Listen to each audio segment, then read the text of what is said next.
अस्मिता photo news times को स्वागत करुची। मुकुंदपुर घाटी रे ओलटिला बस 23 आहत 3 गुरुतर। रायगड़ा जिलार कोलनरा ब्लॉक अंतर्गत मुकुंदपुर घाटी रे ओलटिला बस गाड़ी नंबर हेउची OD21A3777। मां बांगारामा बस रे 45 जन यात्री को नहीं बस टी ब्रह्मपुर रो हिंजिली काटुरु रायगड़ा टिकिरी अभिमुखे आसुथिला। एही समय रे भारसाम्य हरई बस टी ओलटी पड़िथिला।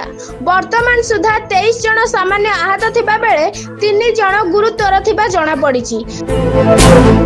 आहत यात्री को एम्बुलेंस जोगे मुख्य चिकित्सालय रे भर्ती करा जायछि।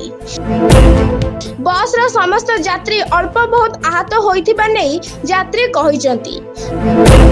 एही दुर्घटना रे केही मृत्युवरण करि नथिबार सूचना मिलिछि। घाटी रो ओलीला बळको पलटी गला गाड़ी को बस ना कौन तूफान बस केते बेले एटा हला भोर 5 टाइम जाओ केते जण थिले यात्री 40 लोक केते कोन लोकंगर माड़ बाची इंजर्ड समस्त टिके टिके इंजर्ड होई मोर टिके हाथ भांगी जायछि आ 3-4 जनकर माड़ होई जायछि। यात्री मानक मध्यरे देवाशीष साहू एवं सुदर्शन सेमानकर अनुभूति बखाणी छंती।